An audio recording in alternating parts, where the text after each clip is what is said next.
nandito na ako sa favorite part ko. Ano yung tikiman? Hindi, dessert. Kaya pag tikiman. Kala ko tikiman na eh. Okay. Sige. Tira na yung ating... Okay, so ang sa atin naman ngayon, kung kanina mayroon tayong atsarang kalabasa, ang sa atin ngayon ay kalabasa candy. Wow! Ang pagkakaiba ng atsarang kalabasa at saka ng kalabasa candy, dun sa ginamit natin na kalabasa. Kanina ang ginamit natin ay young kalabasa. Young. Ngayon ay old. Old na. Or mature na yung kalabasa yung magulang? natin. Magulang na kalabasa na. Actually, mas magulang, mas magandang gamitin. Opo. Kasi yung parang mas matamis din yan na. Oo, manamis-namis. So, ang gagawin lang natin, steam natin yung binalatan at inalis ang balok. Ang tawag dito kasi, Yung gitna. yung gitna, balok yan ang tawag dyan. Alis ang balok at saka ang seeds. Alis din ang balat, i-steam natin yung kalabasa. Ayun. Ayan po yung anong ingredients pala natin? Wala. Walang kahit ano na sa ilalagay dito, no? Opo. So, yun yung unang ingredient natin. Kalabasa. Yung kalabasa. Ang pangalawang ingredient natin, syempre, yung cheese. Cheese. No? Paborito mo? Hindi, nakakataba. Nakakataba. Pero walang particular na cheese. Sa Walang cheddar particular. na Kahit anong cheese, no? Opo. Pagkatapos, mayroon tayo nitong cornstarch. Cornstarch. Yari Okay. sa corn. Mayroon tayong condensed milk. At Gatas mayroon na malabo. tayong Sugar. sugar. Okay. Ang unang process ay ang pagmas ng kalabasa. So, isama natin itong dalawang piraso kasi sayang naman. Tsaga to, no? Oo. Kasi kanina siya yung nag-ano. Siya rin nag-misness nung isda. Ngayon siya yung... Hindi kaya lasang isda rin. Hindi. Joke lang. Kasi... Joke lang, Chanel. Okay. Okay. Sadyang pagmamash eh, pwede namang tinuturde o kung meron kayo ng almeres na gayon. Almirez. Okay, so ang gagawin natin Lalahok yung lang mix na. Ilalahok lang natin to. Yes. Cheese. Yan ang nagpapasarap. Kaya dapat nakangiti ka habang ikay naggagawa nitong kending ito. Oo, dapat kahit anong ginagawa mo, nakangiti ka Hindi lang lang para hindi lang dyan. hindi ka kaagad, hindi ka kaagad tatanda. Say cheese. Yan, ihahalo naman natin ngayon. Ihahalo naman natin ngayon. Cornstarch. Cornstarch para ito yung Magbabind.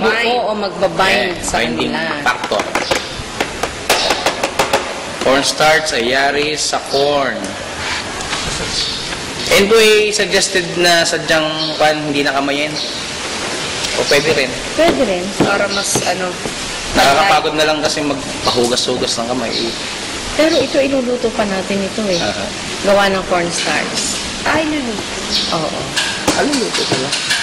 Steam? Yeah. Okay. Kaya meron tayo nito. Gano'ng katagal po? 15 minutes again. 10 minutes again. So, a cup of sugar. Cup of sugar. Cup of sugar. Yan. Cup of sugar. Sugar. Oops. Yes. Half cup po kasi yung measuring ko natin. Tapos halo-halo lang.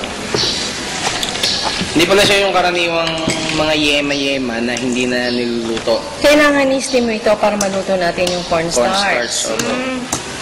To taste lang naman ito. Ang gatas. Ang gatas. Depende na lang po sa... Depende po sa... Depende na sa nagagawa. Sa tamis. Oo. Kung ikaw may mga tao na ang tawag ay magmatamis, di ka? Oo. Kung magmamatamis yung tao, ay di Ikaw, sige. hindi ka ba si matamis? Hindi ako may magmamabaho. Magmamabaho. Baka kasi maging member ka ng media.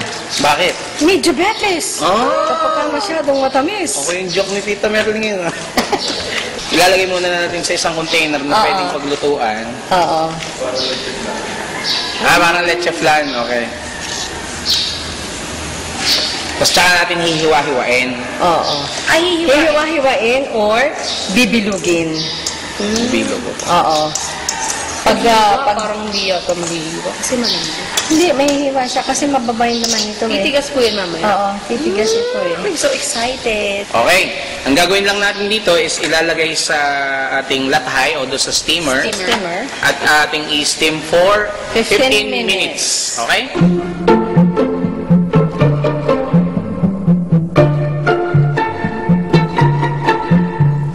Okay, so ito na po yung finished product natin. Matapos na iluto ng 15 minutes doon sa ating steamer. Okay, matapos iluto ng 15 minutes sa steamer, pwede po itong hiwain.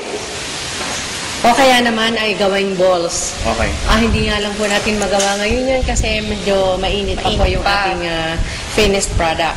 Pero pwede na natin tikman. Hindi yung lasa niya. Pwede na. Pwede naman. Ako na. Alam mo ba kung anong tawag dyan? Ano? Ano nga ga? Squash candy. Okay, squash candy. Squash. Squash. Init. Mainit. Harap! Harap nga. Kasama ha. Wow! Kakainin ko muna po. Hindi, joke lang. Bro. May pero masarap.